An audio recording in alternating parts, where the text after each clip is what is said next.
Number 1.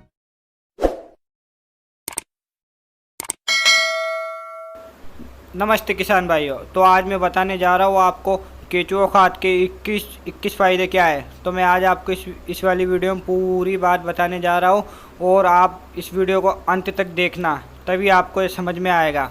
और अगर आप मेरे चैनल पे नए हो तो मेरे चैनल सब्सक्राइब कीजिए, लाइक शेयर कमेंट ज़रूर डालिए और बेल आइकन बटन को दबाना ना भूलें, ताकि मैं जब जब वीडियो बनाऊँ वो वीडियो आपके पास आ सके। अब चलते हैं किसान भाइयों केचुआ खाद। केचुआ खाद की विशेषताएं: इस खाद में बदबू नहीं होती है तथा मक्खी व मच्छर भी नहीं बढ़ते हैं, जिससे वातावरण स्वस्थ रहता है। इससे सूक्ष्म पोषक तत्व के साथ साथ नाइट्रोजन 2.3%, फास्फोरस 102% और पोटास 102% मिलता है। इस खाद को तैयार करने में प्रक्रिया स्थापित हो जाती है। बाद 1 से 1.5 माह का समय लगता है। प्रत्येक माह 1 टन खाद प्राप्त करने हेतु 100 वर्ग फुट आकार नर्सरी पर्याप्त है। केचुआ खाद के केवल 2 टन मात्रा प्रति हेक्टेयर आवश्यक है। तो भाइयों, ये केचुआ खाद बनाने के आसान तरीके। हाँ भाइयों, जैसा कि केचुआ खाद के बारे में आज आपको बताने जा रहा हूँ। केचुआ खाद का उपयोग करने से ही साथ ही भूमि जल सोखने में सक्षमता में भी वृद्धि करता है, ताकि जो अभी मैंने अधिक खेत देखा है जिसमें जल भरा रहता है। क्यों भरा रहता है? इसी कारण, क्योंकि धीरे धीरे ज़मीन बंजर होती जा रही है। अगर आज आप नहीं समझोगे, नहीं करोगे ये जैविक खाद का उपयोग, तो कल आप खेती नहीं कर पाओगे। जैसे भाइयों, मैं हर वीडियो में बताता हूँ जैविक खेती कीजिए, जैविक खेती में ही लाभ है। अब भाइयों चलते हैं अपन जानकारी की ओर। तो मैं आज आपको बताने जा रहा हूँ नंबर 1। जो पहली जानकारी है वो आपको मैं बताने जा रहा हूँ। वर्मी कंपोस्ट वाली भूमि में खरपतवार कम उगते हैं तथा पौधों में रोग कम लगते हैं। तो भाइयों पहली वाली जानकारी है। तो अब चलते हैं भाइयों दूसरी वाली जानकारी की ओर।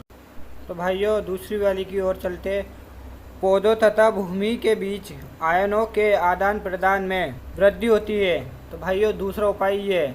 तो अब चलते भाइयों अपन तीसरे उपाय की तरफ। वर्मी कंपोस्ट का उपयोग करने वाले खेतों में अलग अलग फसल के उत्पादन में 25-300 तक की वृद्धि हो सकती है। तो भाइयों ये तीसरा। अब चलते अपन नंबर 4 चौथी जानकारी की तरफ। तो मिट्टी में पोषक तत्व में मात्रा बढ़ जाती है। अब चलते किसान भाइयों पांचवी जानकारी की ओर। ये जानकारी आपको मैं देने जा रहा हूँ। वर्मी कंपोस्ट युक्त मिट्टी में नाइट्रोजन, फास्फोरस और पोटास का अनुपात 5.811 होता है।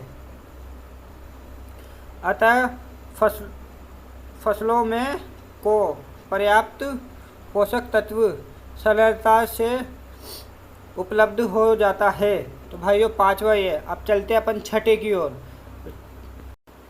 केचुआ के मल में पेरीट्रॉफिक झिल्ली होती है, जो जमीन से धूल कणों को चिपकाकर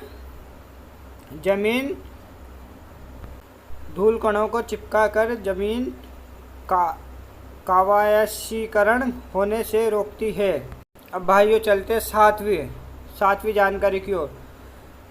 जैसा केचुआ का शरीर 85% पानी का भाग से बना होता है, इसलिए खुद सूखे की स्थिति में भी ये अपने शरीर के पानी के कम होने के बाद जीवित रह सकते हैं तथा मरने के बाद भूमि को नाइट्रोजन प्रदान करते हैं। तो भाइयों केचुए में ये अगर मर जाए ना तो केचुआ ज़मीन को नाइट्रोजन प्रदान कर देता है। इससे ज़मीन को और उपजाऊ मिलता है।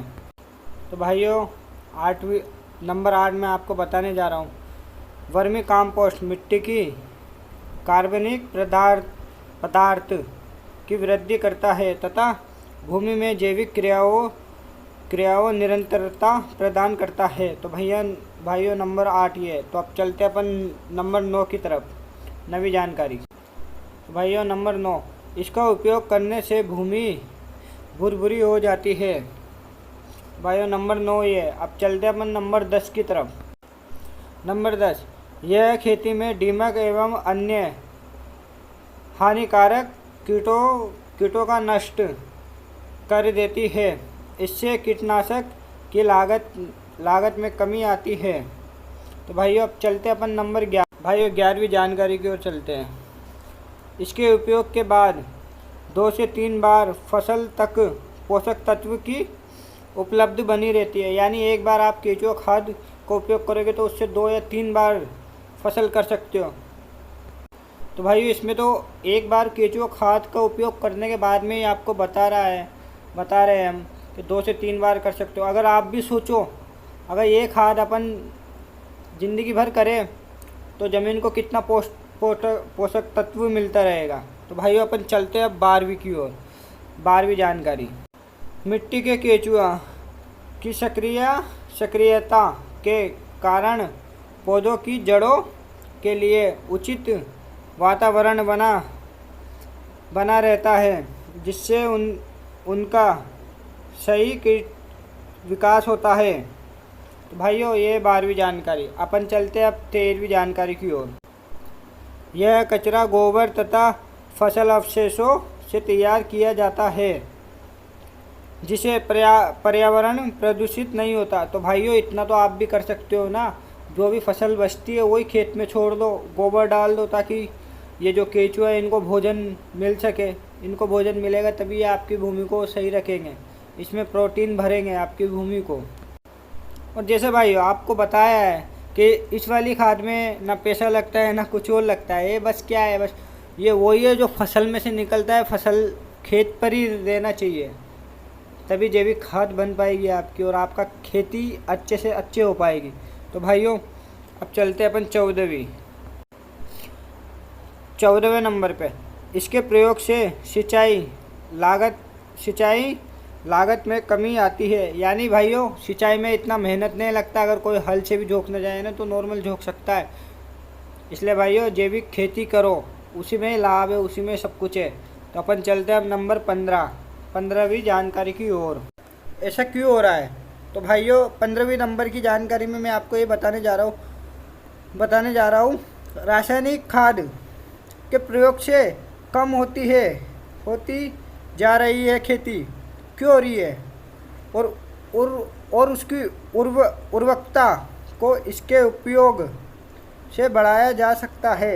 यानी आप जैविक खेती करोगे तो इसकी उर्वरकता आप बढ़ा सकते हो स्वयं, ना ही इसमें पैसा लगता है ना ही कुछ लगेगा। तो भाइयों अपन चलते हैं अब 16वीं जानकारी की ओर। 16वीं जानकारी, इसके प्रयोग से फूल सब्जी अनाज की गुणवत्ता में सुधार आता है, जिससे किसान को उपज का बेहतर मूल्य मिलता है। यानी आप जानिए समझिए, अगर आप जैविक खेती करोगे तो उसमें जो बीज रहता है ना, बीज क्या जो फसल रहती है ना, उसमें बहुत ही उत्तम यानी थोड़ा बड़ा बीज मिलेगा, बड़ी फसल मिलेगी आपको और सही मिलेगा, उसमें प्रोटीन भी मिलेगा। तो भाइयों अब चलते हैं अपन 17वीं नंबर की जानकारी की ओर। केंचुए में पाए जाने वाले सूक्ष्म जीव मिट्टी का पीएच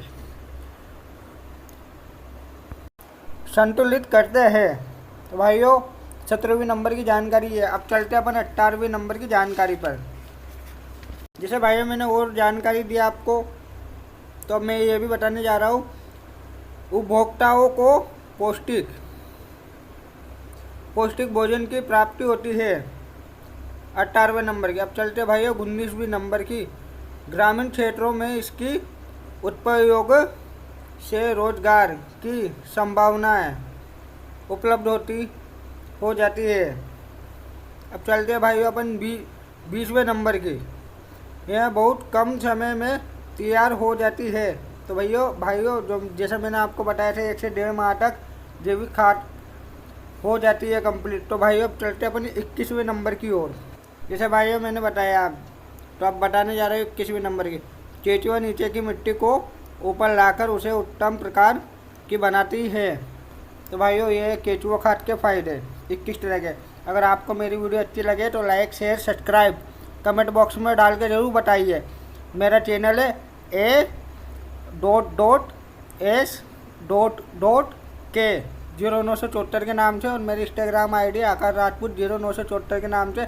अगर आपको कोई भी सहायता चाहिए तो मेरे इंस्टाग्राम पे भी आप मैसेज कर सकते हो मुझे, यूट्यूब पर भी कमेंट डाल के बता सकते हो। मैं आपकी हर जानकारी, आपकी हर प्रॉब्लम की जानकारी दूंगा। जय जवान जय किसान।